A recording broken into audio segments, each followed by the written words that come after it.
Today, I'm going to be pulling back the curtain and telling a little bit more about my story.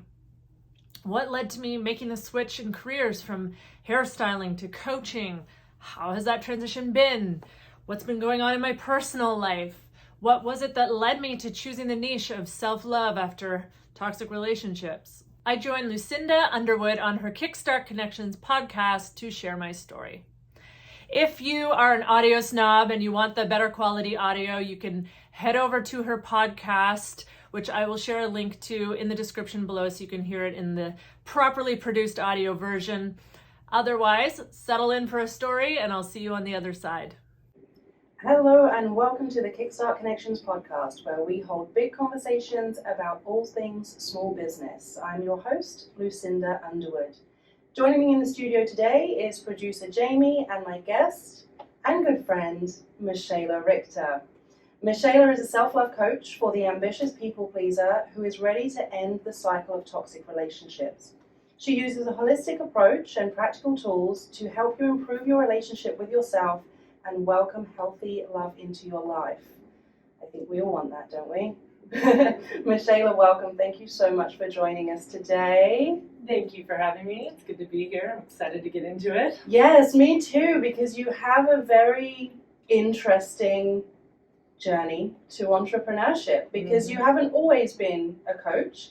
You actually had a very successful career before this as a hairstylist, and I know that you worked kind of around the country, and I think there was even a reality TV show appearance at some point. So, before we dive into your business now, tell me a little bit about what triggered the change and what kind of led you to leave a successful career to pursue coaching. Mm-hmm. Yeah. Well, as you said, it was definitely an unconventional trajectory that led me here. So for 15 years, I was a hairstylist, and for the first half of that career, I lived it and breathed it. It was like my passion, and it was a huge part of my identity. Like, everyone knew me as Mischaela the hairstylist. As you mentioned, I was on a reality TV show early in my career, which really helped solidify that identity. But probably about 7 years in, I started to get a little sense that this was not it for me. And I remember that moment. There was a very vivid moment where I was at this event. I was working in Toronto at a high-end salon, which afforded me a lot of cool opportunities, like working for the Toronto International Film Festival, like doing celebrity hair and things like this. And I was at one of these gala events, and I just had this moment of clarity of like, this doesn't feel the way I thought it would. I had achieved all of the goals that I had envisioned for myself at the age of 25, and was like, uh-oh, now what? Like, what now? Yeah. And I was just standing there like, this feels empty, this feels meaningless. It's not giving me the validation or the sense of fulfillment that I thought it would be to be like the successful hairstylist, going to these cool parties, being well respected in my craft, la la la, right?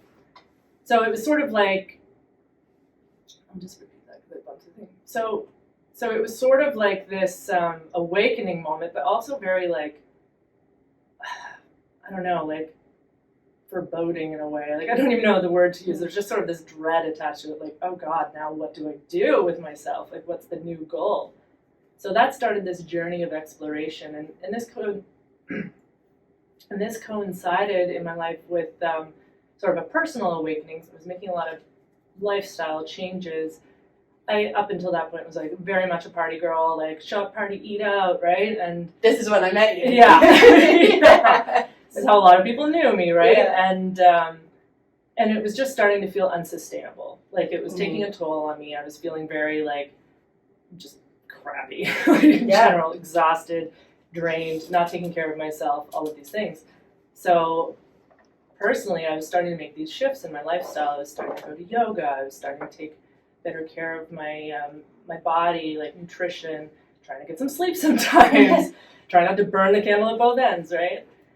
Because up until then, I'd literally party like 5 nights a week, go to the salon, sleep in the back room while color was processing, get off work and go back out, right? Yeah. So, there was no time for like I don't know, even just like laundry or cleaning my room, like just basic. I think that's care. also part of my early 20s was very similar to that. Yeah.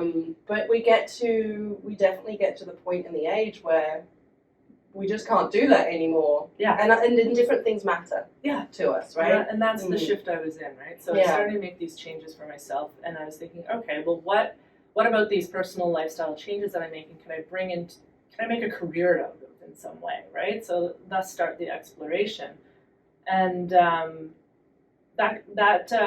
led to nutrition was an idea that I started getting excited about. I was like, I had made some major dietary changes in my life, and not only did it, change how my body was feeling, it changed how I felt mentally, it changed my energy levels. I was just like, this is incredible. I have a whole new outlook on life. Like, the people need to know. So at that point, I was still living in Toronto and working in a salon there, but I started exploring what it would look like to pursue a nutrition career.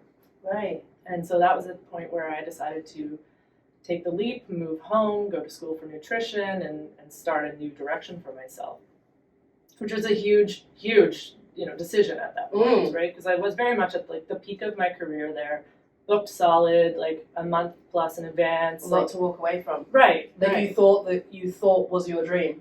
Right. Yeah. Very full life, Wow. lots of friends, like really like, but again, it just wasn't fulfilling anymore. So moved home to Nova Scotia, went to school for nutrition, started working at a friend's salon in the meantime, right, while I build this new life for myself. And once I graduated and started working with nutritional clients, it became clear to me that this wasn't it. So wow, how did that feel? Again, sort of like, oh God, now what, right? Yeah. So, clients were coming to me and they just wanted to lose 20 pounds. And there was this theme coming of like, oh, if I just lose 20 pounds, then I'll feel better about myself. Then I'll find the love I'm looking for, or like, then life will be good. Right? And I'm like, that's not how it works. No. Right? I was thinking this actually, and hold that thought because I want to continue with the story, but when you were saying kind of how you were feeling, it was the not feeling fulfilled that led to this, right? And I think so many entrepreneurs will relate to that because it is that realization, especially for ambitious driven people, which typically as entrepreneurs we are, right? We strive to reach these goals as a young an age as we possibly can, as quickly as we possibly can, and then we get there and it doesn't feel as good as we thought because we were placing value on realistically material things. The external. Yeah. So, I think a lot of people will relate to that. I certainly do. It's in different industries, but similar kind of path that I went on. And it's, we're looking for that quick fix. So that's back to your people wanting to lose 20 pounds and then they'll be happy, right? It's that quick fix. So, but continue to tell me kind of where it went from there. So you had all these people kind of coming to you, but it still wasn't fulfilling. Yeah. It's like, again, just that sort of external thing. And just to back it up briefly, like, so doing hair, like, towards the end, like, no, I'll come to that point later. So people are coming to me, they're looking to lose 20 pounds, and, I'm creating these meal plans for them, and part of the work that we're doing together is like, I'm checking in, I'm holding them accountable to this, and people were just kind of dropping off, disappearing into the ether after like 2-3 weeks, and I'm like, oh man, this is not it. So anyway, I continue exploring, and in these times of uncertainty when you're not really clear on what the path is, something to do is to just follow your excitement, follow your curiosity, follow what intrigues you or interests you. So anytime I got that hit of like, ooh, that's interesting to me, that's kind of lighting me up, like, let's explore that. Interesting. I say there's like high beam times in our life and low beam times. Like high beam times, you can like see the path clearly before you, like, and it's the road is, the steps are clear to get there. Low beam times, it's like you can only really see like a few feet ahead of you, a few meters ahead of you, and so you have to just sort of take those steps and trust that the next few feet will be revealed, right, once you get to that new point. So it was a low beam time, so I'm just like, all right, just follow those breadcrumbs, like follow the excitement. And so the next thing that excited me was Reiki. So that's energy, working with your energetic fields, your energy body. And so I did my training in that, and I was working with clients in that realm. And this was sort of in line with the spiritual path I'd begun on. At the same time, I was starting to do the yoga. I was getting into meditation and exploring all these kind of esoteric ideas. And so this really fit in with that. And so again, working with clients, I was working out of an integrated wellness center, doing nutrition and Reiki at this point, while still doing hair, right? Because gotta make that money and have that consistent income. And still, it was like not quite it. However, it did lead to the next breadcrumb on the trail, right? Which was an opportunity to work at a wellness retreat in Costa Rica. So one of my friends, her and her sister, started this wellness retreat business and invited me to come on as a guest, as a host. So I'm down there in Costa Rica doing nutrition and Reiki at this wellness retreat, and one of our guests, who was a coach herself, pulled me aside. Her and I had this kind of special connection, and she pulled me aside and she was like, I see something in you. She's like, I don't know, 70-something-year-old Jewish woman, really like wow. short. I never knew this. Yeah, she was hilarious, like very sarcastic and direct, right? And I love that energy in people. So she pulled me aside and she's like, you're not where you need to be. I know there's something more for you. Let's sit down and do a coaching session. And I'm like, no, you're our guest. Like, we're serving you, And she's like, sit down, we're doing a coaching session. I'm like, okay. So she does this session with me, and we had this sort of exploratory conversation. It was my first experience with coaching. I didn't know this was a career that existed. I didn't know anything about the coaching world.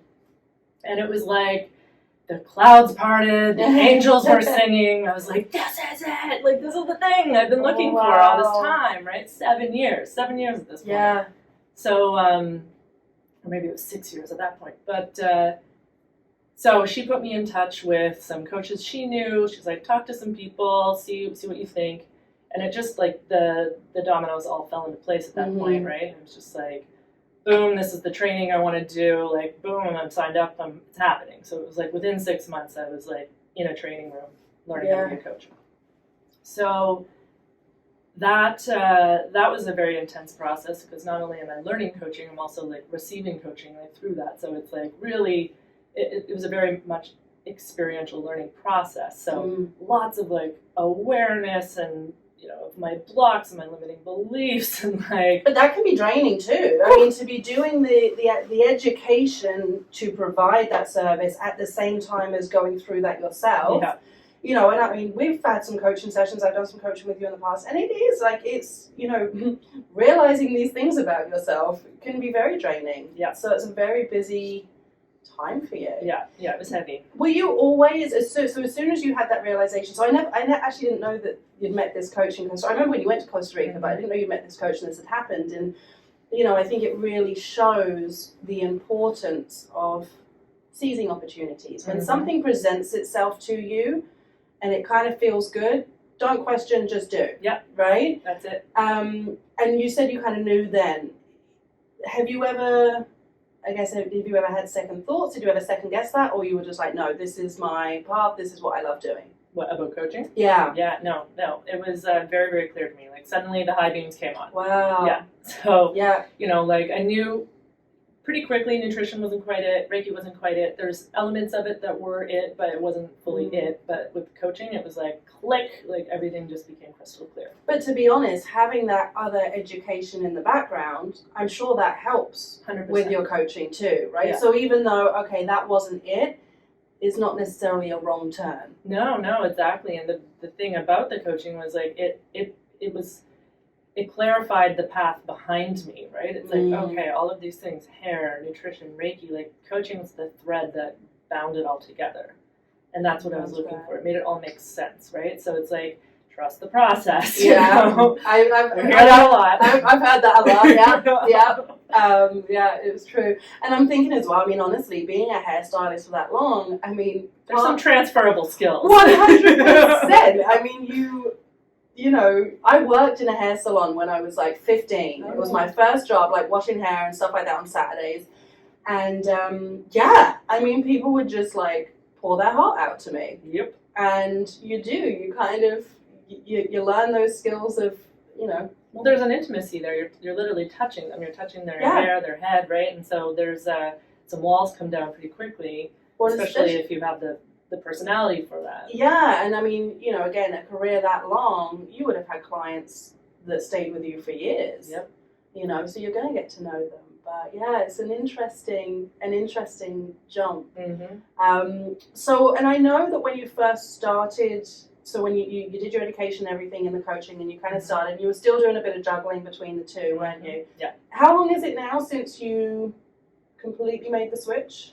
It'll be 3 years in January. 3 years. Yeah. Wow. Yeah, January 2020. Tell me about that. Tell me about how, to finally take that step. What did that feel like? What was running through your mind? And how did it go? Yeah, so there was about 2 years, maybe 3 years actually. Yeah, it was about 3 years between starting my coach training and taking the leap fully into coaching, where I was doing both, right? So coaching was kind of my side hustle while I was still doing hair, but I was slowly decreasing my hair hours, increasing my coaching hours.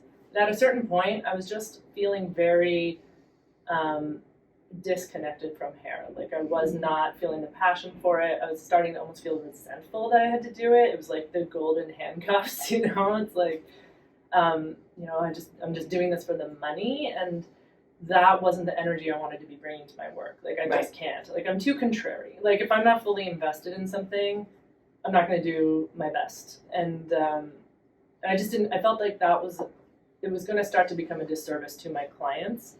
Now they would disagree. I know they were all very happy with the service I was offering. Yeah, it wasn't the I integrity. was one of your clients, so yeah. Just not the integrity I want to bring to my work. Yeah.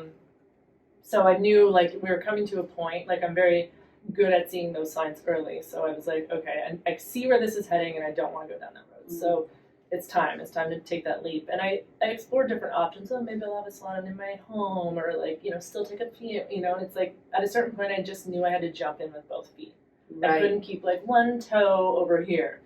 I wanted to take all of my time and energy invested into building this business. Yeah. Let's chat about that point for 1 second. And sorry, I know I keep jumping in here. Hold your thought. Your podcast. Well, because what I'm thinking is, this is a conversation I've had before, and it is that jumping in with both feet. Because especially now, we're seeing a lot of people with side hustles and things. Like, it's becoming very common. But I wonder when, it gets to the point where if you're wanting to focus on your side hustle, your actual full-time almost becomes a detriment, because you can't put the time in. You can't really kind of focus on it. I had the same thing when I launched my business at the beginning of the year. Initially, all right, I'm moving back to Halifax. I'll get myself a job in the kind of similar kind of thing that I was doing while I start this up, get it built up, and then I'll do that full time. And then I kind of just thought, no, I won't be able to put my full energy and expertise into this unless I just jump. And it's exhilarating, but terrifying. Yes, exactly. So, and I think, a lot of entrepreneurs and probably people listening are probably at that point now. Maybe they've got a side hustle, maybe they're thinking of starting something. So they're kind of weighing up that decision of whether to just jump in or whether to maintain, and it's definitely a tough one. It requires a lot of belief in yourself, right? Right. And having a clear vision of where you're headed, what are you jumping into, right? Yeah. And I think that belief in yourself and the clarity of your vision is sort of the parachute that supports you while you're hurtling towards the earth. So and it was terrifying, and it is a leap of faith, right? And I did this in January 2020, so we all know what happens next. Right? Around March time. Yeah, which was sort of a blessing and a curse in a way for my business. Like, a blessing because a lot of people are now sitting at home really contemplating their life and like what actually fulfills them and what they want to be doing. And at that point, my niche was around going into business for yourself, basically doing what I had just done, right? Like, and finding that courage and that confidence and overcoming imposter syndrome and that identity shift and all the things that come along with it. Right. So that was my area of focus with people and supporting people through that process. On the flip side, there's so much uncertainty in the air, and people aren't sure what's going to happen. They're holding on to their money a little more, right? Exactly, yeah. So I'm not sure what, I think we sort of balanced out, it evened out in the end, but, it was what I needed. I needed that time because there was still so much I wanted to learn. Because the challenge is, the coaching I was very comfortable with and confident in at that point. I'd been doing it for 3 years part-time. I'd had success with clients where, I had glowing feedback. So I was like, okay, I've got the confirmation that I've got this side of things sorted. Yeah. Now I need to learn how to run a business. Right. I don't know how to run a business. Yeah. I've been a hairstylist for 15 years working in a salon. Somewhat, I was a chair renter by the end. I was filing my HST and whatnot. I had a business number, but when it came to sales and marketing and being online, social media, I didn't know how to do any of that. Mm-hmm. I'm an elder millennial. It wasn't really in my day-to-day life. So that was what I had to now learn how to do, which I'm still learning how to do. But again, most entrepreneurs, because, a lot of people, they have a great concept for a product or a service or something like that to offer. And I mean, part of what I do is I help small business owners with exactly that, the sales piece, the marketing piece. Because unless you have a sales background, most people are like, oh, I can't sell stuff. Mm-hmm. And it's actually not rocket science. This is the really interesting thing. So again, I think, a lot of people will relate to that dilemma and I guess that kind of insecurity in jumping in. Yeah. There's this book called The E-Myth, I think it's called, but it's about how there's many people who are a technician.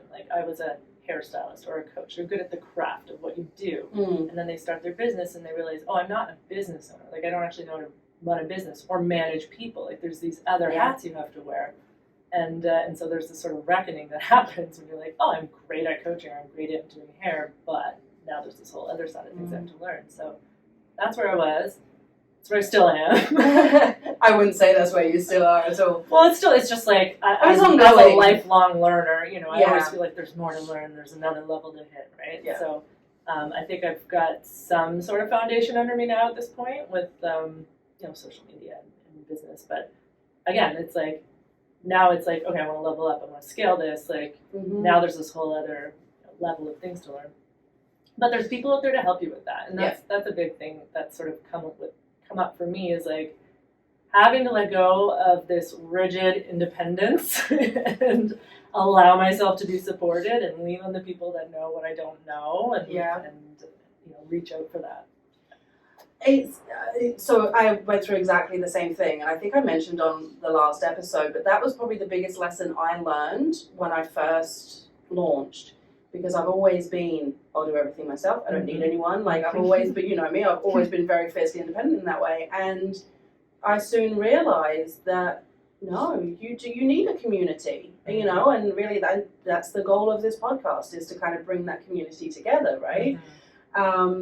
But I think as women too, I do think that we question ourselves more, we doubt ourselves more, we sometimes feel like we have more to prove, so then we may be less, not as quick to reach out for help and those kind of things. That's one of my little crusades here as well, is, the whole kind of women entrepreneur and imposter syndrome, because it's just, it's awful. It's pervasive very much. Yeah, and I don't know. I think I don't know exactly why it is that way, but there certainly is a pattern of it. Societal conditioning. Yeah, well, yeah. I mean, that's 100%, 100%. And I think things are changing. Yes. But which is great. Yeah. Progress is good. But it should probably change quicker. Yeah, there's still some hard wiring in there too. No, 100%. 100%. But yeah, continue. And actually, as we're on the subject, I'm going to kind of pivot slightly, but as we're on the subject of female entrepreneurs, because this is the other crazy thing about your story, is you launched your business in January 2020. When did you buy your house? December 2019. When did you get married? So, August 2019. And when did you have your baby? July 2021. There we go. So this girl literally did it all at the same time. And I remember when you were going through that and you were just, we'd have coffee or whatever, and you'd be like, what am I doing, Luce? I'm trying to do all this at at the same time.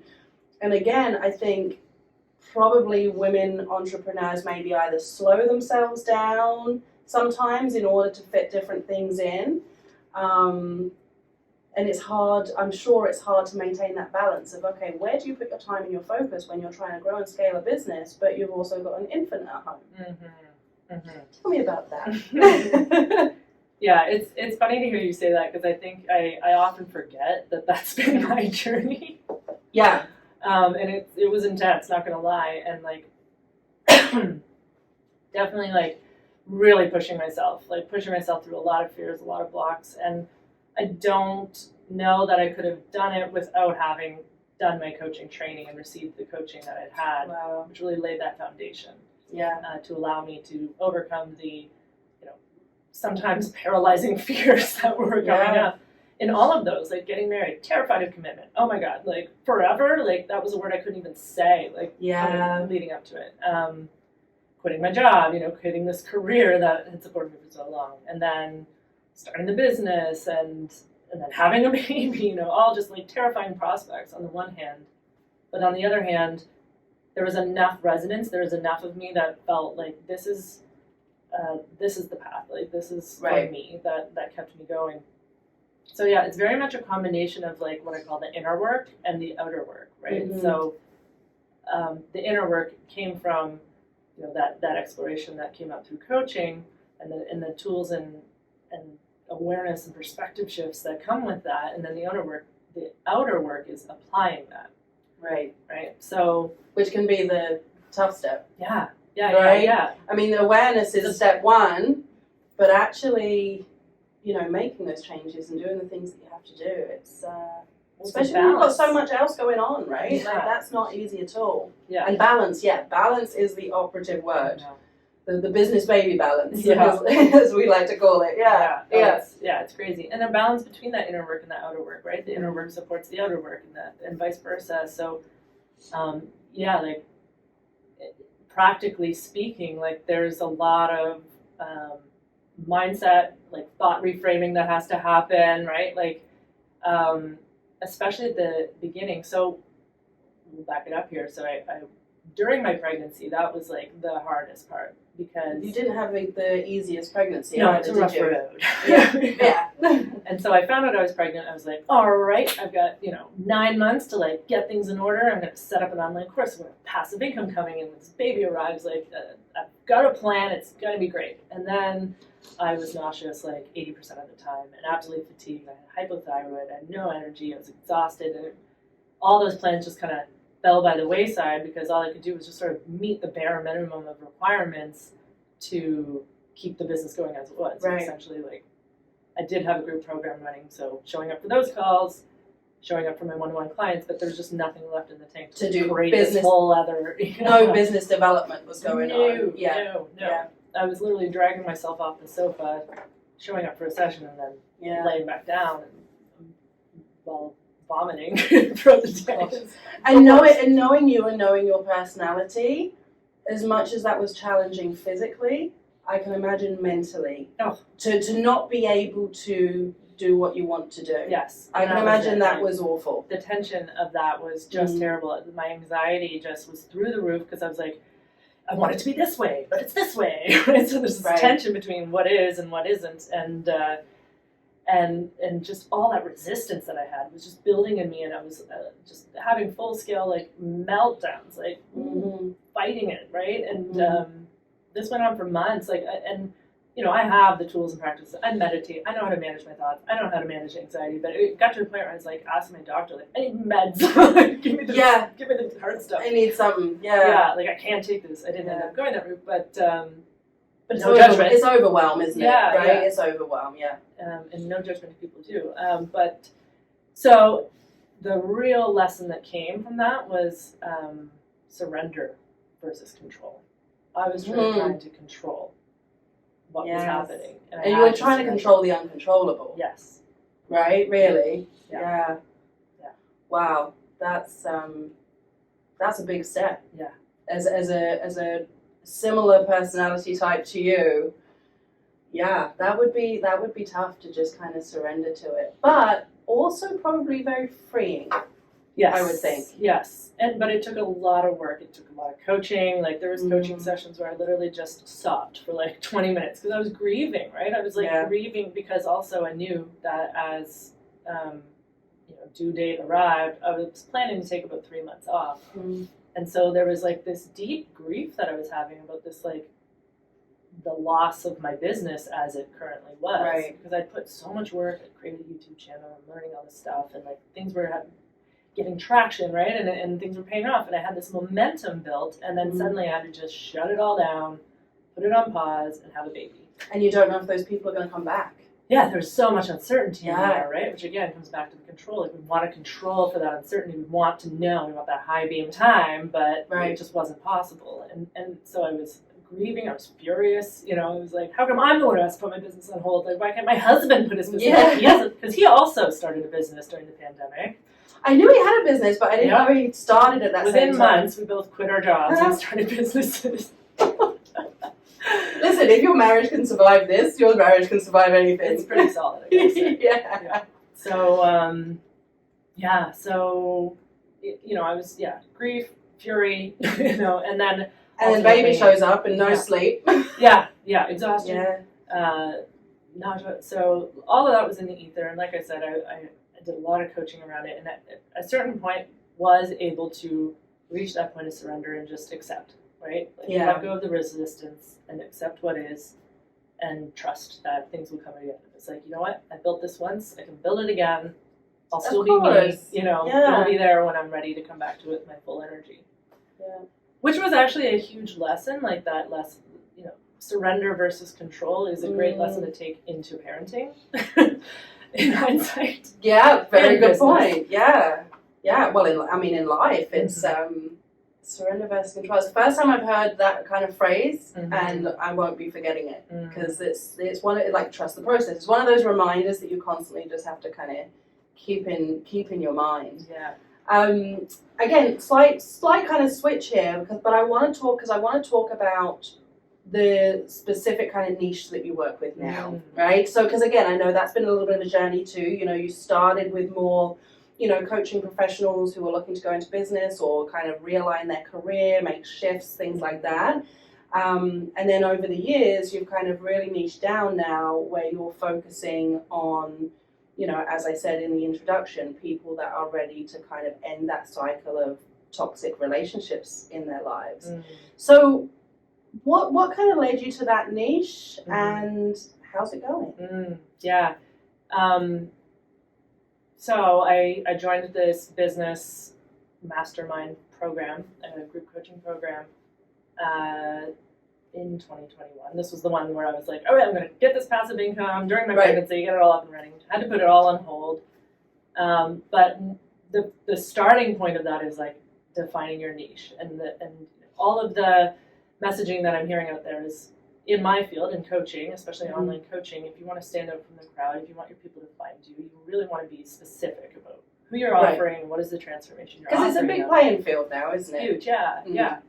And so you want people to be able to recognize themselves in your messaging. And if it's too broad, it's not going to land for people. So that was a wall I was beating my head off for years, right? Yeah. And just trying to, because it's like, I just want to help everyone. And I truly believe that the coach training that I have, and this is what they told us in our training, can serve anyone with any issue. Right. Because there's a framework that I'm applying here. It doesn't matter who you are and what you're struggling with. These tools work for everyone. So it was really going against what I had been trained to believe about coaching. It's like, no, you have to be super specific. So it was a struggle, more resistance. But ultimately, again, the other message is like, your niche is a reflection of your journey and your own story, and your own transformation, right? So I had started by identifying that journey as like my journey from hair to coaching, like career change, right? Career change in your 30s. Yeah. But then I discovered that in these sessions with people, a lot of it felt like skill finding, like, like that you take a test you take in high school to determine like what career you should take. Like, the Facebook quizzes. Yeah, right? Like everyone's just like, what should I do? And that wasn't what I was interested in working with people around. Like I'm most interested in the inner work, right? Yes. The relationship that you have with yourself, the way you think about yourself, your self-talk, the way you feel about yourself, and then how that translates into your behaviors, your actions, the actions that you take for yourself and in your life, which ultimately leads to your results in life, right? So the way we think, the beliefs that we have about ourselves ultimately translate into the results that you get in your life, right? And that can and it becomes a self-fulfilling prophecy, so that can be negative or it can be positive. So I'm like, okay, well, how can I apply this in what area? And so going back to my own story, my own journey,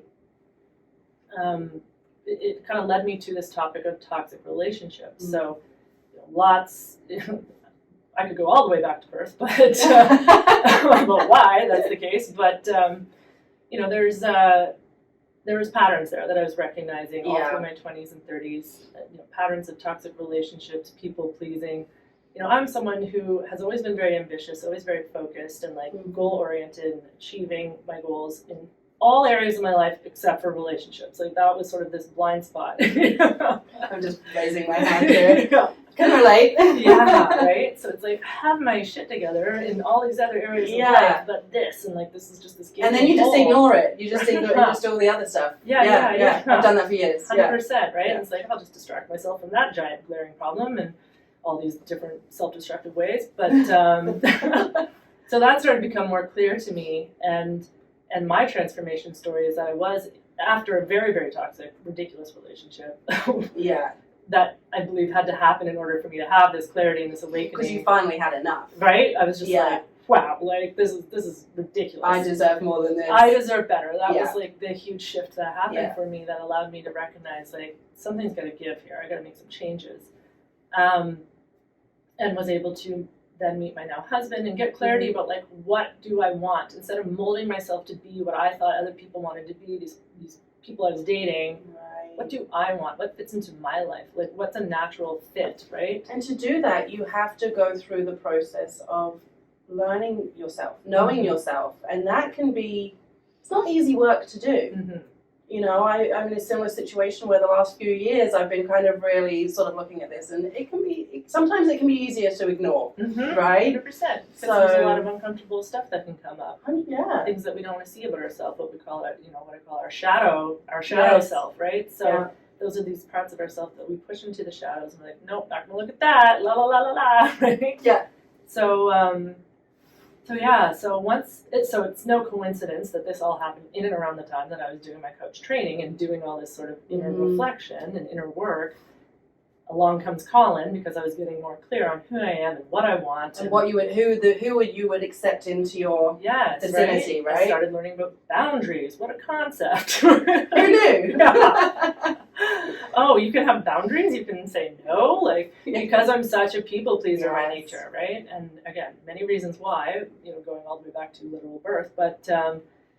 So there was a lot of unlearning and a lot of clarity coming, and thus, then I met Colin, and now we've been together for 6 years, married for 3. We have a son. It's amazing. And he's been such a strong support through all of this. Yes, right. He's so solid. He's so stable, and it's just a very healthy, loving, playful, supportive relationship. It's like the relationship I always saw in other people. I knew it was possible because I'd see it in my friends or clients or people around me. I was like, okay, that's possible. That's what I want, right? But you just don't know how to get it. But I don't know how to get it, and I kept settling for less, right? So now I have it. Now I have it. Transformation complete in that one area anyway.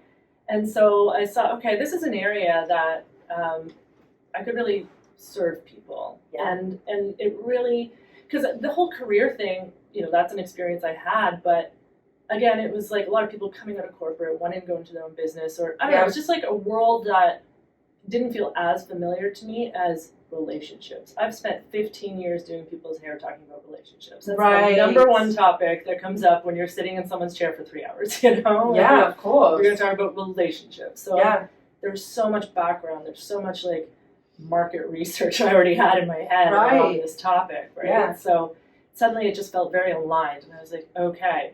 And they say, like in coaching, it's like money, health, or relationships are sort of the 3 main areas of coaching. Makes sense. Right? Yeah, makes sense. And so I was like, okay, this is feeling like it. And so again, looking to my story, it's like, okay, well, the ambitious people pleaser stuck in a cycle of toxic relationships, who wants to like really develop that clarity and confidence to speak up and show up for what they really want. Yeah. And I'm sure that learning too has translated to the rest of your life too, professional as well, because you were mentioning earlier about when we were talking about taking that step to just jump in feet first. You have to have that self-belief. And you can only build that self-belief by doing all of this inner work that you've spoken about. And taking those tentative steps in the low-being times, right? And trusting that you'll end up somewhere that you should be. Yes. Yeah. No, it's such an inspiring journey. And I think, the service you're offering now, your niche now, I think you're going to have a very captive audience. I think probably the majority of females between 25 and 40 is going to go, yep, I get it. Especially these days. I mean, dating these days is tough times out there. Oof. Yeah. Yep. It really is. It really is. So, no, I'm so pleased everything is going so well for you. You have a fantastic business to offer, fantastic service to offer, and the fact that you continue with the education. That is what always strikes me whenever we talk. Is even through after doing your training and providing coaching, you are still doing coaching yourself. You're still learning yourself, and that mentality of being a lifelong learner is so valuable in the business world. I always say to people, and more kind of in the sales kind of environment, but the day you think you know everything is the day you will fail. Yeah. Right, because things are always changing, and so it's really important to have that mentality. So before we wrap up. We've got a bit of time left, but I want to chat about this. So I have some questions that I ask every guest, because I'm always interested to hear kind of their experiences and what they've learned, those kind of things. So since becoming an entrepreneur, since kind of starting out in coaching, even as a side hustle to now, I want to know one accomplishment that you are most proud of in that time. And I don't want to use the term regret, because we spoke about this last episode about, really if you learn something from it, you can't really regret it. But what I want to know is the toughest lesson you've learned. Those two kind of, those two kind of things. Yes. Well, I guess one thing I'm proud of is starting that YouTube channel. In 2020, I took a course. I bought a course on how to start a YouTube channel, and I started it. I was very consistent with it until pregnancy. Yeah. But learning something that was just completely out of my realm of awareness, knowledge, and knew nothing about it, and being able to create this, monetize it, and have that be a source of leads. It's allowed me to work with clients from all over the world. I've worked with clients in Japan, Australia, Saudi Arabia, England, Australia, right? Like, who all found me through YouTube, right? So it's the magic of the internet at work. It's been on pause since pregnancy, but that's my New Year's resolution is to resurrect that back up. And I will link, listeners, I will link all of Mischaela's contact info, the links to her YouTube channel, and she does a really good job with her social media. It's something I follow pretty closely. She records a lot of videos with tips and tricks and all of that kind of thing. So I'll make sure to share all that in the show notes. Wonderful. That Instagram mostly these days, it's just easier to do the short form content, but like I said, getting back to YouTube. I like YouTube for the long form content. I like to be able to have these longer conversations and share more value in that way. So stay tuned for that coming soon. Biggest learning, I would say like having more strategy in place before taking that leap. Okay, all right, this is an interesting one. Okay, expand on that a little. Well, because I'm just like, I was leaning very much on the inner work. I'm like, I believe in myself. It's all going to work out because I believe it will. Right? Yeah.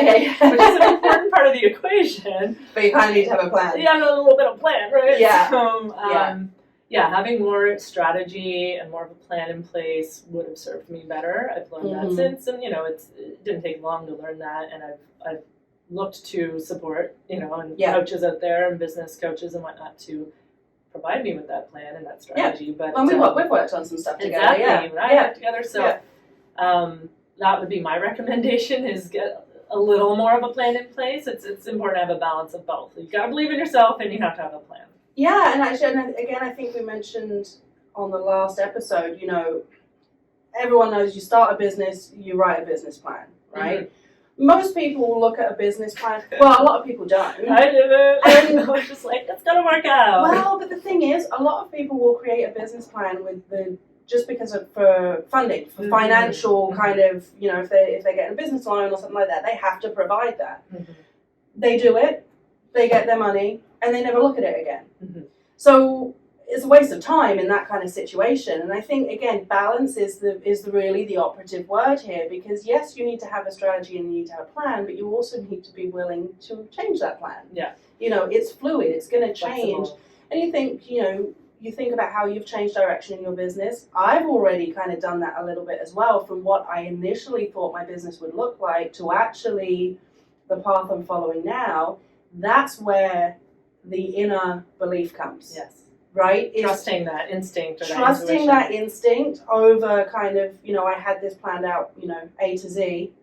This is something different, but my gut tells me it's the right thing to do. Yeah. So it's like anything, it's having that balance. Yep. Right? But yes, having some kind of strategy to begin with, especially when it comes to, marketing strategy and, really kind of projecting income and things like that. Yes. But I was very much relying on the network I have, which is quite vast. Yes. From doing hair, right? Yeah. And living and working in several different cities. So and it served me, right? But at a certain point you tap that immediate network. Yeah. So then it's like, uh-oh. And that's all. And your network is not always a captive audience to what you're offering as well. You know people, they want to support you and encourage you and be friends and all of that kind of stuff, which is great. And they can help spread the word, but they might not be the end user to your specific service. So you have to be able to have a strategic plan to reach those people. Yeah.